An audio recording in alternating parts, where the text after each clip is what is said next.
Welcome to BRK news. నేను మీ Fatima. So ఈరోజు మనతో పాటు బీసీ లోన్స్కి సంబంధించి స్టూడియోలో ఒక పర్సన్ అయితే ఉన్నారు. సో ఆయన ఎవరు ఏంటి మిగతా విషయాలన్నీ ఆయన అడిగి తెలుసుకుందాం. హాయ్ అండి. Hi madam. మీ పేరు? గోపి మేడం నా పేరు. గోపి గారు, ఎన్ని ఇయర్స్ నుంచి మీరు డిజీ లోన్స్లో వర్క్ చేస్తున్నారు? నేను 4 years నుంచి వర్క్ చేస్తున్నాను మేడం డిజీ లోన్స్లో.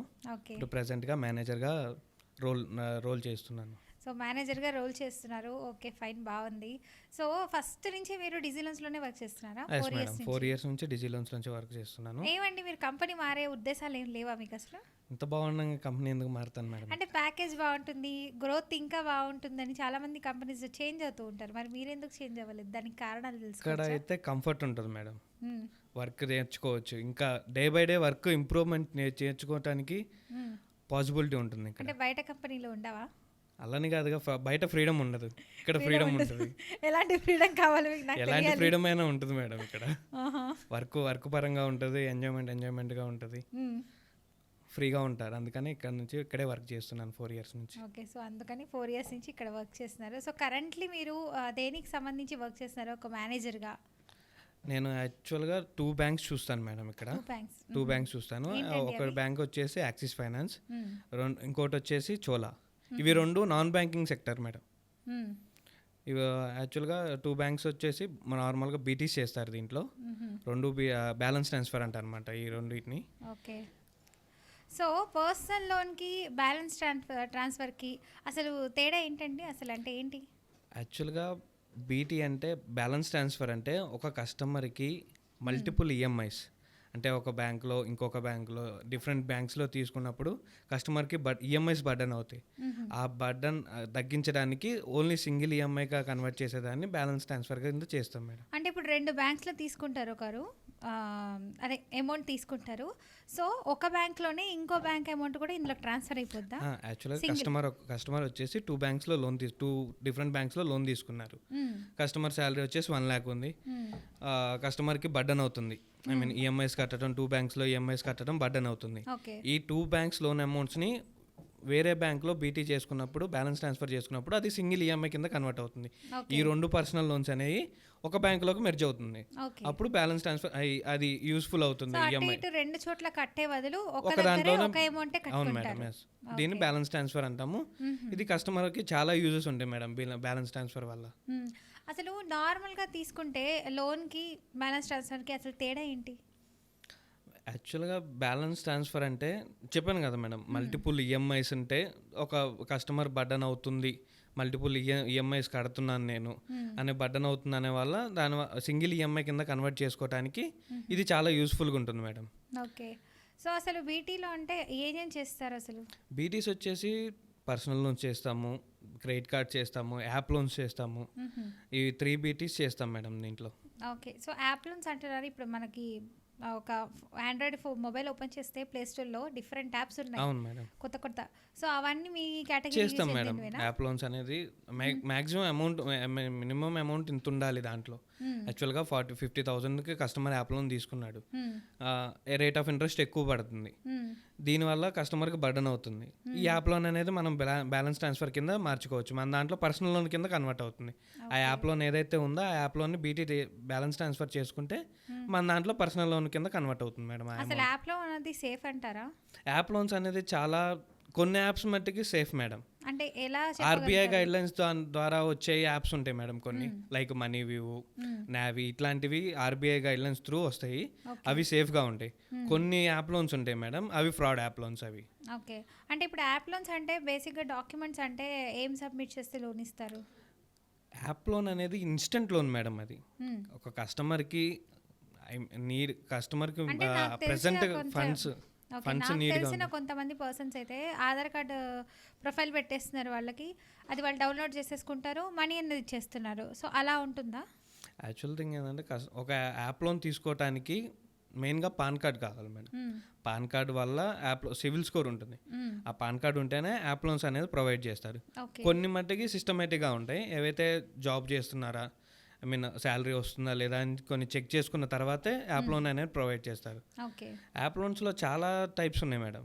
అవి ఫ్రాడ్గా ఉంటాయి, జెన్యున్గా ఉంటాయి. రేట్ ఆఫ్ ఇంట్రెస్ట్ కూడా చాలా హైగా ఉంటుంది. ఒక పర్సనల్ లోన్కి యాప్ లోన్కి తేడా ఏంటంటే రేట్ ఆఫ్ ఇంట్రెస్ట్ ఈఎంఐ ఎక్కువ ఉంటుందండి. అంటే ఫర్ ఎగ్జాంపుల్ లైక్ ఇప్పుడు బ్యాంక్ అదే మీరు చెప్పినటువంటి పర్సనల్ లోన్ సంబంధించి సో ఇంత సర్టైన్ అమౌంట్ అంటే సో ఇంట్రెస్ట్ సో దీనికి ఎలా ఉంటుంది? ఫర్ ఎగ్జాంపుల్ ఇది ఒక 10 రూపీస్ అనుకోండి ఇంట్రెస్ట్, మరి ఇక్కడ ఎలా ఉంటుంది ఇంట్రెస్ట్ ఇందులో? యాప్ లోన్లో 10 రూపీస్ ఇంట్రెస్ట్ ఉంటే పర్సనల్ లోన్లో వచ్చేసి 10 రూపీస్ ఉంటే starting- లో ఎలా ఉంటుంది రేట్ ఆఫ్ ఇంట్రెస్ట్? యాప్ లోన్స్లో ఎక్కువ ఉంటుంది మేడం. ఇప్పుడు పర్సనల్ లోన్లో వచ్చేసి ₹1 10%, 10.5 నుంచి స్టార్ట్ అవుతుంది. నార్మల్గా యాప్ లోన్స్ వచ్చేసి స్టార్టింగ్ రేటే 25%, 30%, 35% లాగా. ఇది చాలా గ్యాప్ ఉంటుంది madam. I mean personal loan కన్నా యాప్ లోన్కి ఇది తేడా, రేట్ ఆఫ్ ఇంట్రెస్ట్ తేడా ఉంటుంది. మరి క్రెడిట్ కార్డ్స్కి సంబంధించి అది అసలు ఎలా యూస్ చేసుకుంటే మంచిది? అసలు క్రెడిట్ కార్డ్లో కూడా బీటీ ట్రాన్స్ఫర్ లాంటివి ఉంటాయంటే చేసుకోవచ్చు ఏ విధంగా అండి? క్రెడిట్ కార్డ్స్లో కూడా బీటీస్ చేసుకోవచ్చు. యాక్చువల్గా క్రెడిట్ కార్డ్స్ అనేది కూడా కొంచెం డిఫికల్ట్గా ఉంటుంది. ఒక క్రెడిట్ కార్డ్ యూస్ చేస్తున్నారంటే ఆటోమేటిక్గా అది కూడా ఇంట్రెస్ట్ రేట్ ఎక్కువ ఉంటుంది. అది కూడా ఐ మీన్ పే చేసే టైంకి ఒక పర్సన్ క్రెడిట్ కార్డ్ యూస్ చేస్తున్నాడు, అది నార్మల్ లిమిట్ కంటే లిమిట్ యూస్ చేశాడు, ఏదైతే లిమిట్ యూస్ చేశాడో నెక్స్ట్ మంత్ బిల్ జనరేట్ అవుతున్నప్పుడు అది ఆల్మోస్ట్ ఎక్కువ కట్టాల్సి వస్తుంది.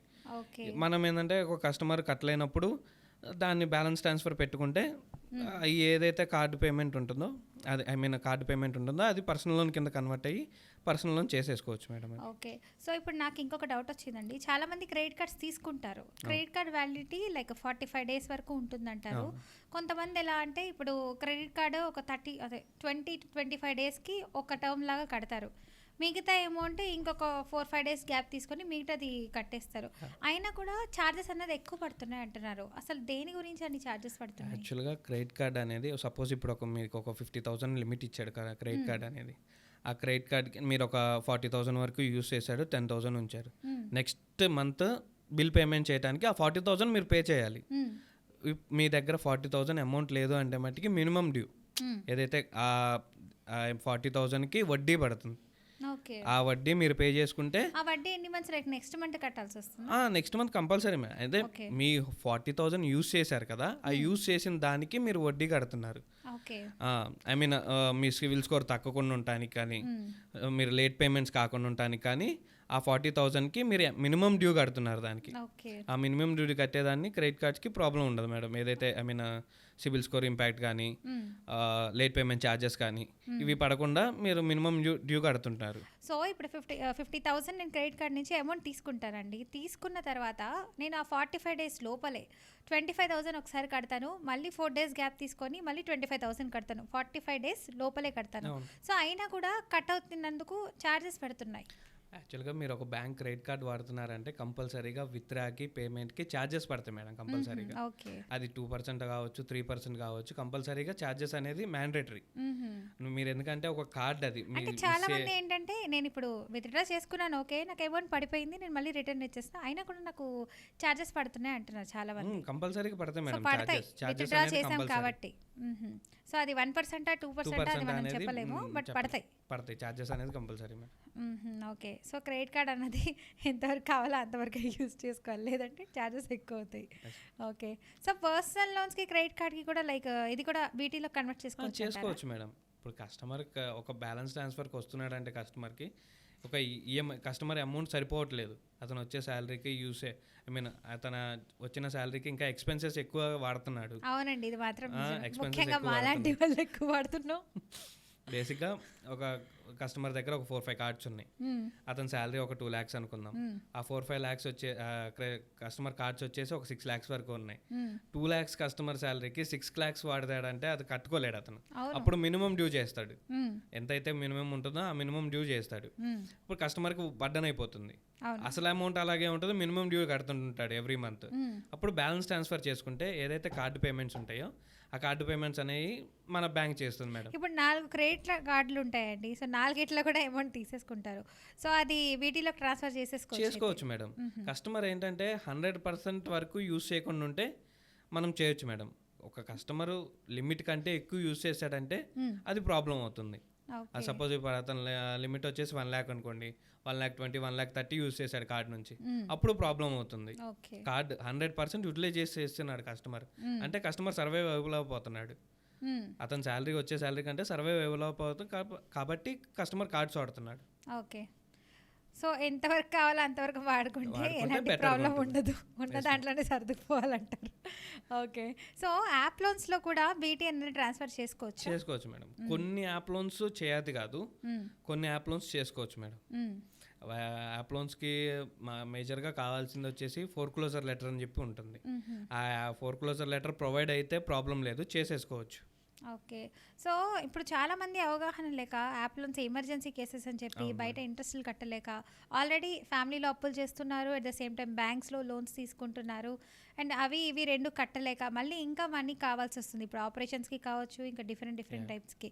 సో అలాంటప్పుడు అవగాహన లేక ఏదో ఒకటి నాకు ఎమర్జెన్సీకి యూజ్ అయిందా లేదా అని వెళ్ళిపోతున్నారు ఆ యాప్స్ ఓపెన్ చేసి. సో ఏ యాప్ తీసుకుంటే బెటర్, లైక్ గైడ్ లైన్స్ ఎలాంటివి తీసుకుంటే బెటర్ అనేది ఒకసారి చెప్పేయండి. మ్యాక్సిమం యాప్ లోన్ అనేది కస్టమర్ ఇన్స్టెంట్ గురించి, ఐ మీన్ ఒక బ్యాంక్లో వేస్తే పర్సనల్ లోన్ కింద వేసుకుంటే 4-5 డేస్ పడుతుంది, 2 డేస్ 3 డేస్ కంపల్సరీగా బ్యాంక్లో ప్రాసెస్ అవ్వడానికి పడుతుంది. ఇన్స్టెంట్ యాప్ లోన్ అంటే ఇన్స్టెంట్గా లోన్ వస్తుంది కాబట్టి కస్టమర్ విత్ ఇన్ 1 అవర్లో మనీ ఫండ్స్ క్రియేట్ అవుతాయి. అందుకని కస్టమర్ ఏదైనా సరే ఇంట్రెస్ట్ ఎంత అతనికి అవసరం ఆ టైంలో అతనికి నీడ్ ఉంది అని చెప్పి యాప్ లోన్ అనే దానికి తీసుకుంటాడు. కంపల్సరీగా ఐ మీన్ బ్యాంకులో అయితే 2 to 3 డేస్ టైం పడుతుంది తీసుకోవడానికి. మొత్తం ప్రాసెస్ అవ్వాలి, అప్రూవ్ అవ్వాలి, డిస్బర్స్మెంట్ అవ్వాలి, లైక్ ఇవన్నీ ప్రాసెస్ ఉంటాయి కాబట్టి టైం పడుతుందని చెప్పి విత్ ఇన్ ఆ pan card 3 months pay slips banking submit చేస్తే యాప్ లోన్లో విత్ ఇన్ 1 అవర్లో ఫండ్స్ క్రియేట్ అవుతాయి. అందుకని చెప్పి పర్సనల్ లోన్కి యాప్ లోన్కి అసలు తేడా ఏంటండి? పర్సనల్ లోన్ వచ్చేసి రేట్ ఆఫ్ ఇంట్రెస్ట్ తక్కువ మేడం, రేట్ ఆఫ్ ఇంట్రెస్ట్ తక్కువ ఉంటుంది. ఆల్ మేజర్గా పర్సనల్ లోన్ వచ్చేసి అన్ని ఆర్బీఐ ద్వారా ఆర్బీఐ గైడ్లైన్స్ ద్వారా ఉంటుంది మేడం. యాప్ లోన్ వచ్చేసి కొన్ని ఫ్రాడ్ ఉంటాయి, కొన్ని వచ్చేసి ఆర్బీఐ ద్వారానే ఉంటాయి. యాప్ లోన్స్ వల్ల ఇంట్రెస్ట్ రేట్ ఎక్కువ ఉంటుంది మేడం. ఏదైతే యాప్ లోన్స్ తీసుకుంటున్నారు కస్టమర్స్, నిజంగా అండి ఆ ఇంట్రెస్ట్ అనేది కట్టలేక కొంతమంది సూసైడ్ చేసుకుంటున్నారు. సో స్టూడెంట్స్ అయితే మేజర్లీ బుక్స్ కొనుక్కోవాలని, సో డిఫరెంట్ సినిమాస్కి అని చెప్పి ఎవరిదో బర్త్డే అని వాళ్ళ బర్త్డే అని విపరీతంగా అసలు ఖర్చు పెడుతూ ఉంటారు. సో ఇలాంటి వాళ్ళకి అవగాహన లేదు. సో ఆర్బీఐ గైడ్లైన్స్ ఉన్నటువంటి యాప్ తీసుకుంటే బెటర్. కాకపోతే ఇంట్రెస్ట్ రేట్ అనేది ఏ యాప్ లోన్కైనా కామన్ మేడం. ఇంట్రెస్ట్ రేట్ అనేది 25% 30% వరకు ఛార్జ్ అవుతుంది యాప్ లోన్కి. ఈ బ్యాంకే బెటర్ కదండి, 10% వస్తుంది. అవును, ఇప్పుడు ఒక కస్టమర్ ప్రాసెస్ చేసుకోవాలి. నాకు 2 days, నాకు ఇప్పుడు 1 అవర్లో 2 అవర్స్లో మనీ కావాలి, ఎవరు ఇస్తారు? బ్యాంక్ వాడైతే ఇవ్వడు అని చెప్పి app loans easy app loan instant loan అది అని చెప్పి తీసుకుంటారు. యాప్ లోన్స్ తీసుకొని మనీ కట్టేసినా కూడా వాళ్ళు కట్టలేదని చెప్పి సివిల్ స్కోర్ అవి చెప్పాను కదా మేడం, ఫ్రాడ్స్ యాప్ లోన్స్ అయితే ఇలా చేస్తారనమాట. సివిల్ మీద ఇంపాక్ట్ పడుతుంది, లేట్ పేమెంట్స్ వస్తాయి, కాల్స్ వెళ్తాయి. కొంతమందికి ఇలా జరిగాయి, సివిల్ పడిపోతుంది, మరి వాళ్ళు సివిల్ చేశారు, అదే వాళ్ళు పేమెంట్ చేశారు అయినా కూడా అందులో చూపించడానికి ప్రూఫ్ లేకుండా చేసేసారు అన్నప్పుడు ఎలాంటి, అంటే ఎలా యూజ్ అవుతుంది? మళ్ళీ సివిల్ స్కోర్ పెంచుకోవాలంటే ఎలా అండి? యాక్చువల్గా అది క్లోజ్ చేసుకోవచ్చు మేడం. మనం కస్టమర్ సపోర్ట్కి ఏదైతే యాప్ తీసుకున్నామో ఆ కస్టమర్ సపోర్ట్కు మెయిల్ పెట్టడము, లేకపోతే ఏదన్నా ఫ్రాడ్ అని చెప్పి మెయిల్స్ రాయటమో చేస్తే వాళ్ళు అది క్లోజ్ చేస్తారు, ప్రాబ్లం లేదు. అది క్లోజ్ చేసుకొని ఈ లోపల మన సివిల్ స్కోర్ అనేది ఇంపాక్ట్ అయిపోతుంది. ఐ మీన్ బ్యాడ్ అవటం, ఇట్లా లేట్ పేమెంట్స్ జరగటం, సివిల్ స్కోర్ తగ్గిపోవటం, ఇదంతా జరుగుతుంది.